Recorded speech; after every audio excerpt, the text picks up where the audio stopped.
Hello! Hello friends! Encore une fois un update lecture, mais on adore ça sur cette chaîne. Je répète toujours ça.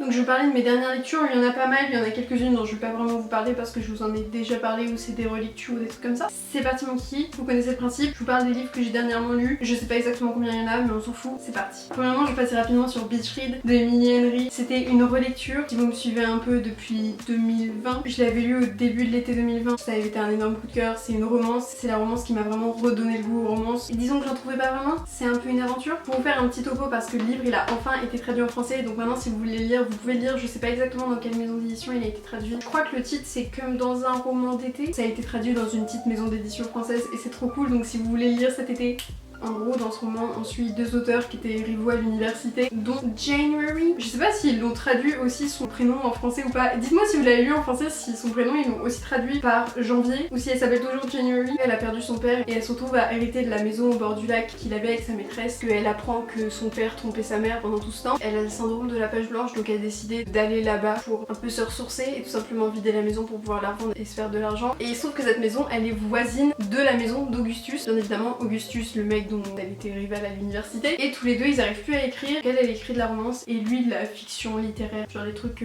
très prétentieux, et donc ils se donnent le challenge, comme ils ont tous les deux le syndrome de la page blanche, de chacun écrire un roman du genre différent. Donc lui de la romance et elle de la fiction littéraire. Bien évidemment ils tombent amoureux, c'est vraiment exactement le type de romance que j'aime. Je l'ai relu, je l'ai encore plus aimé, c'est vraiment super doudou, et d'un autre côté c'est pas vraiment doudou parce que ça traite de sujets plus compliqués comme le deuil d'un parent. Je vous en parle pas plus parce que je vous en ai déjà parlé 10 000 fois. J'ai relu ce livre et je suis trop contente de l'avoir fait. Ensuite j'ai relu tous les Heartstopper de Alice Oseman, mais je vais vous parler que du tome 4 parce que c'est le seul que j'ai pas lu, je vous ai déjà parlé des tomes d'avant. Je surkiffe Heartstopper si vous connaissez pas, c'est une nouvelle graphique. Si d'ailleurs vous avez jamais lu en anglais et que vous voulez commencer la lecture en anglais, je vous le conseille énormément parce que c'est vraiment tout simple et vraiment doudou et pas du tout compliqué à lire. Si vous lisez pas du tout en anglais, ça a aussi été traduit en français, tous les tomes, donc allez-y. Rapidement dans cette saga, on suit Nick et Charlie qui sont deux garçons qui tombent amoureux, c'est vraiment trop chou, trop doudou. Mais celui-là il est vraiment beaucoup moins doudou. Dans celui-ci on suit principalement Charlie qui gère avec ses problèmes de santé mentale et surtout son anorexie mentale. Donc gros trigger warning pour ça, c'est très compliqué à lire. J'étais en énorme sanglot, c'était vraiment très compliqué à lire et il y avait des moments où je pouvais juste plus lire, genre je devais faire des pauses de 2 minutes. Mais c'est aussi super cool parce que déjà c'est très bien traité je trouve. C'est traité de façon j'ai envie de dire légère, pas dans le sens où c'est pas pris au sérieux, mais dans le sens où c'est doux, c'est pas violent. En fait c'est très romancé dans le sens où ça montre un peu un côté de la vie ou des relations où les relations sont super saines et tout se passe super bien. C'est pas tout beau dans le meilleur du monde parce que bien évidemment Charlie souffre et il y a des questionnements etc, même sur la sexualité de Nick dans les premiers tomes, mais ça reste genre tout doux dans le sens où les gens sont quand même très bienveillants, à part genre un antagoniste voire deux antagonistes. Il y a des relations très saines et super cool, et j'ai adoré le message qui était apporté dans ce tome-ci, qui était que oui c'est bien d'être dans des relations saines et oui c'est bien d'avoir des gens, donc d'avoir un amoureux sur qui on peut compter, mais genre que Nick pouvait pas tout faire pour Charlie, que genre Charlie il ait cette réalisation de se dire heureusement que j'ai Nick, mais c'est pas lui qui va me sauver, c'est moi qui dois me sauver moi-même. Et j'ai trouvé ça trop beau comme message, de pour une fois pas dire oui c'est lui qui m'a sauvé, et de dire si je veux m'en sortir, si je dois m'en sortir moi-même, bien évidemment être aidée par des gens autour de moi, mais vous voyez genre pas tout mettre sur la personne dans la relation avec qui on est. Vous voyez ce que je veux dire, genre l'amour fait pas tout quoi, voilà c'est ça, que le message il disait en gros l'amour fait pas tout. Charlie il avait quand même besoin d'aide extérieure à Nick, c'est trop cool. Là je vais juste vous mentionner très rapidement parce que j'ai fait une vidéo entièrement dédiée à ma lecture de ce livre, c'est The Notebook de Nicolas Sparks, et j'ai été très déçue par ce livre, j'ai mis 2 étoiles et je vous laisse aller voir ma vidéo dans laquelle je lis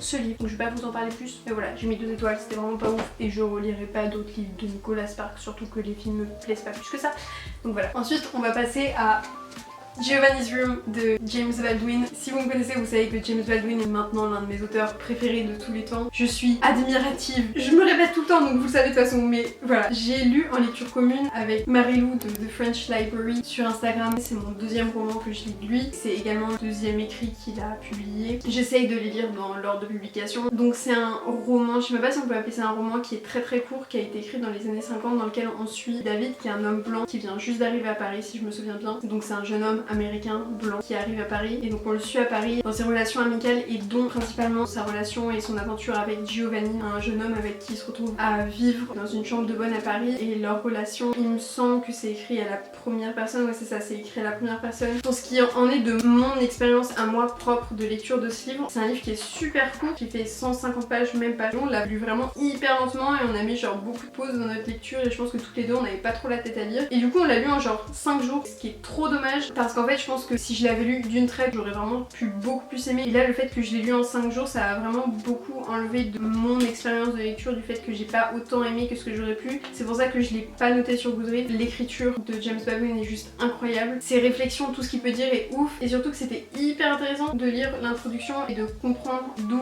venait la démarche de James Baldwin d'écrire sous la perspective d'un homme blanc et surtout de savoir comment ce livre il a été reçu à sa publication donc dans les années 50. Là le problème c'était pas vraiment le livre mais plus moi, c'était peut-être pas forcément le bon moment pour le lire et qu'en plus c'est pas le genre de personnage auquel j'arrive vraiment à me connecter. Genre j'ai vraiment du mal avec ce genre de personnage, genre le personnage de David et de Giovanni. C'est vraiment des personnages qui sont très humains dans le sens où j'aime énormément la façon James Baldwin a de décrire des personnages tellement humains et tellement vrais mais d'un côté aussi du coup très égoïstes et avec lesquels t'as vraiment beaucoup de mal à te connecter parce que bah, ça te montre un peu pas forcément toutes les facettes de l'humanité que t'as envie de voir, genre t'as plus envie d'embelliser le tout. Enfin moi en tout cas j'ai pas trop envie de voir les mauvais côtés de l'être humain, j'ai plus envie de voir les beaux côtés de l'être humain et du coup ça met un peu mal à l'aise quand bah, t'es mis face à ça. C'est aussi le pouvoir que James Baldwin a, c'est pour ça qu'il est incroyable. C'est le genre de personnage, on me parlait de ça avec Marilou qui me faisait vraiment beaucoup penser à L'étranger de Camus que j'avais pas du tout aimé parce que c'est par excellence le type de personnage que je déteste et qui me met vraiment très mal à l'aise et que j'aime pas du tout. Si vous avez lu L'étranger de Camus, ce livre pour moi c'est vraiment un mélange entre Le portrait de Dorian Gray et L'étranger de Camus et tu fais un mix, ça donne Giovanni's Room. C'est vraiment le vibe que j'ai eu. Mais en tout cas l'écriture est vraiment incroyable, je dirais n'importe quoi de James Baldwin parce que son écriture est vraiment folle.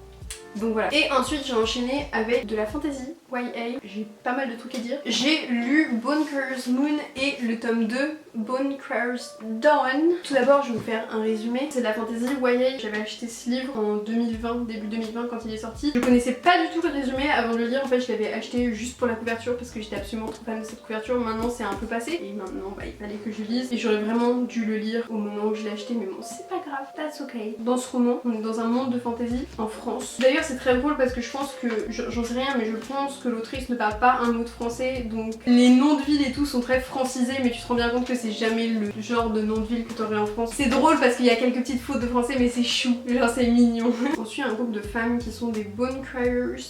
En gros c'est des femmes habillées en blanc qui habitent un peu reclus dans des châteaux. Personne n'a envie d'être en contact avec elles, elles ont envie d'être en contact avec personne. Leur rôle, ce que tout le monde ignore, c'est de faire passer les âmes des morts entre la mort et le paradis, l'enfer du coup. Mais pour pouvoir devenir des bonecrewers, elles doivent passer par une cérémonie par laquelle elles tuent leurs âmes sœurs. Et il y a toute une mythologie avec des os comme quoi elles ont besoin de 5 os, c'est pour ça des bonecrewers. Elles tuent des animaux et elles gardent un de leurs os et après elles le portent et elles ont le pouvoir de cet animal, genre par exemple si t'as un os d'hibou, t'as les facultés de l'hibou, genre je sais pas ce qu'il fait le hibou, genre il entend bien, genre il a de la vue, je sais pas, mais voilà. On est sous 3 points de vue, on est sous le point de vue de Ailès, Bastien et Sabine. Ailès, elle est à 2 points de devenir une bonecrewer et elle est trop contente donc du coup on la suit au tout début qui va faire sa cérémonie donc qui va devoir tuer son amant, son âme sœur et on comprend très vite que son âme sœur c'est Bastien et que Bastien lui il est au courant de tout ça et qu'il veut se venger de son père qui a été tué par une bonecrewer donc du coup le soir de la cérémonie il va essayer lui-même de tuer Ailès sauf que ça va pas bien se passer, il se retrouve à kidnapper Ailès et Sabine c'est la meilleure amie de Ailès, elle va essayer de retrouver Ailès,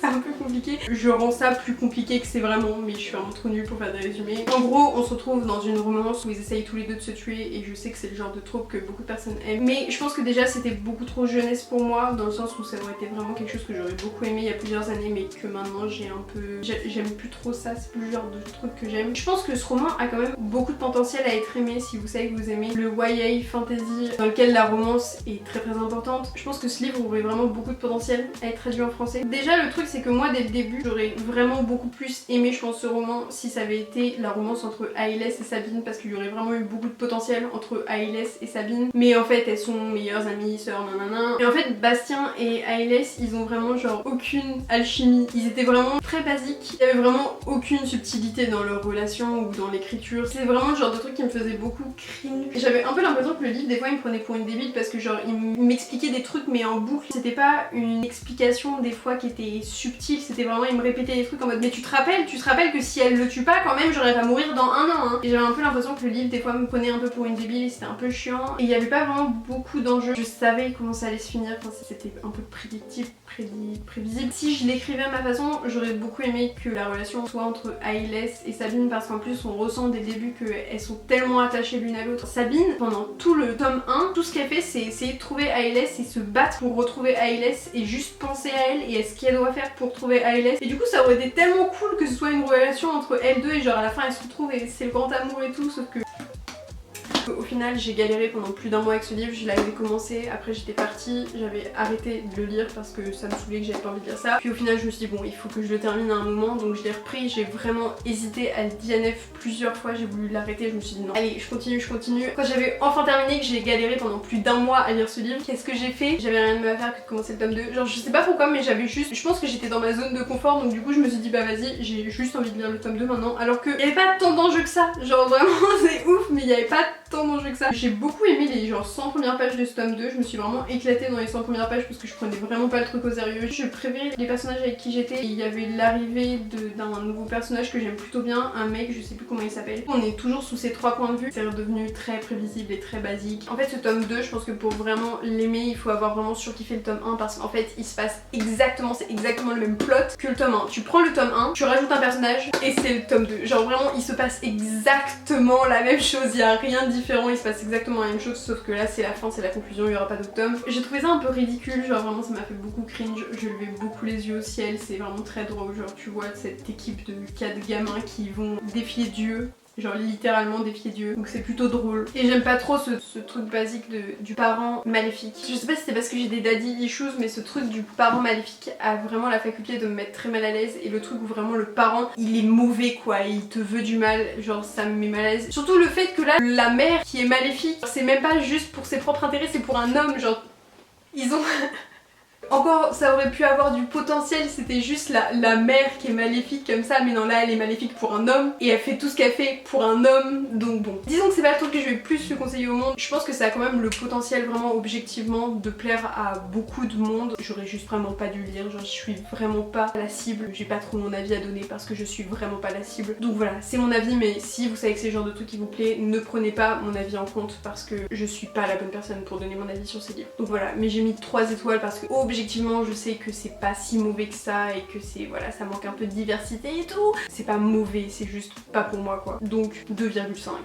2,5 pour moi. Et j'avais un peu la flemme de lire après ça et j'avais envie d'une romance, donc j'ai pris The Flatcher de Beth O'Leary. J'ai trop kiffé cette romance, encore une romance, genre il y a beaucoup de romances là dans cette belle lecture, c'est assez fou. Dans ce moment ensuite Tiffy qui vient juste de rompre avec son copain et donc elle doit trouver un nouvel appartement, elle a pas d'argent du tout, elle est complètement fauchée. Elle se retrouve à partager un appartement mais genre en entier, dont la chambre et le lit parce que c'est une chambre avec un mec qui est infirmier d'horaire de nuit, donc du coup ils savent qu'ils vont pas se croiser du tout tous les deux. Au final ils vont partager cet appartement et donc le lit, partager leur lit, c'est pour ça qu'il y a un lit sur la couverture, mais jamais se croiser. Mais bien évidemment c'est une romance donc ils commencent à partager à travers des post-it. En fait ils se rencontrent pas avant la moitié du livre, mais moi c'est pas vraiment pas quelque chose qui m'a dérangé parce que justement j'adore les slow burn, genre quand ça va lentement c'est ce que je surkiffe, donc ça m'a vraiment pas dérangé et ils tombent amoureux. Et j'ai tellement aimé cette romance, sauf que c'est vraiment une romance par excellence que j'aime parce que j'ai l'impression que déjà, et j'ai tellement de trucs à dire, déjà on suit les personnages individuellement et pas seulement dans leur relation entre eux, mais genre vraiment chacun eux ce qu'ils font, leur développement vraiment personnel à eux. Ça déjà j'ai trouvé ça super intéressant parce que ça te permet de vraiment découvrir les personnages. Un truc qui est un peu bizarre c'est qu'on a chacun des points de vue des deux personnages, donc ça fait un chapitre par point de vue. Et Leon, donc qui est le mec, l'autrice a essayé de vouloir montrer dans son écriture des chapitres de Leon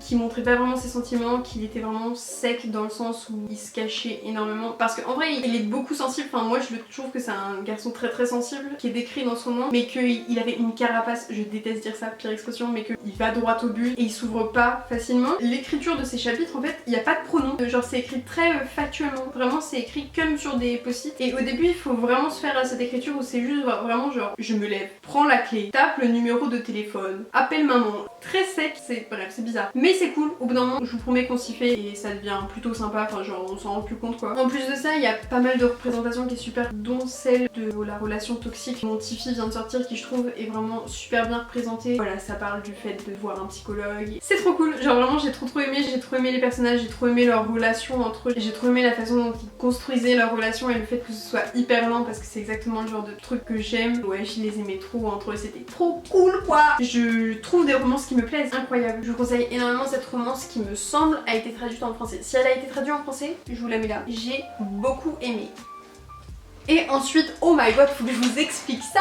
Si vous savez peut-être, j'ai 18 ans, donc je suis bénéficiaire du Pass Culture. Et un jour j'ai reçu un mail qui me demandait, en gros parce que j'habite à La Rochelle, si je voulais aller participer aux Francopholies, être une envoyée spéciale, et aller interviewer Gaël Faye. Qui est Gaël Faye? Je n'en ai aucune idée. J'étais assise à un café avec ma mère et ma grand-mère, j'ai lu ce mail à ma mère et ma grand-mère et je dis est-ce que vous savez qui c'est Gaël Faye? Et ma mamie a dit ouais j'aime trop ce mec, il est trop cool, nanana. Donc j'ai décidé de répondre comme ça, pourquoi pas, au questionnaire qu'il y avait dans le mail en mode bah vas-y, genre s'ils me prennent c'est cool, comme ça j'irai aux Francopholies. J'écoute pas du tout les musiques qui passent aux Francopholies, mais je me suis dit ça fera une expérience. Et en répondant au questionnaire, il me demande si j'ai lu le livre de Gaël Faye. Gaël Faye, que je sais pas qui c'est, mais ma grand-mère me dit qu'elle l'a lu, qu'elle l'a trop aimé, que c'est trop cool, qu'il faut trop que je lise. Donc du coup, bien évidemment, parce que j'ai la meilleure mamie au monde, au moment où j'ai dit ça, qu'est-ce qu'elle est allée faire? Elle est allée acheter tout de suite le livre de Gaël Faye. Donc le soir même, j'avais Petit Pays de Gaël Faye dans mes mains. Il se trouve que j'ai donc été sélectionnée pour aller aux Francopholies interviewer Gaël Faye, chose que j'ai faite assez incroyable avec le Pass Culture. Donc j'ai passé 2 jours sur les Francopholies complètement gratuitement avec le Pass Culture à aller voir les concerts. J'ai vu Vita et Slimane, je n'ai jamais écouté Vita et Slimane de ma vie. J'ai lu ce livre et j'ai adoré ma lecture, ça a été vraiment une tellement bonne lecture. Coup de cœur de 2021, je vous conseille trop de le lire. Merci à mamie de me l'avoir acheté, j'ai lu en 1 ou 2 journées et franchement très compliqué à lire mais très bonne lecture. Donc en gros ce roman c'est une espèce de biographie, pas tellement, c'est inspiré de la vie donc Gaël Faye qui écrit extrêmement bien, dans lequel on suit un enfant, Gabriel, au Burundi, donc qui est un tout petit pays voisin au Rwanda, qui a vécu pareil des massacres et une guerre. Donc on suit Gabriel qui est fils d'un père français et d'une mère rwandaise qui est réfugiée donc au Burundi, et on le suit il me semble entre ses genre 8 ans et 14 ans, on le voit un peu grandir dans sa relation avec ses amis etc.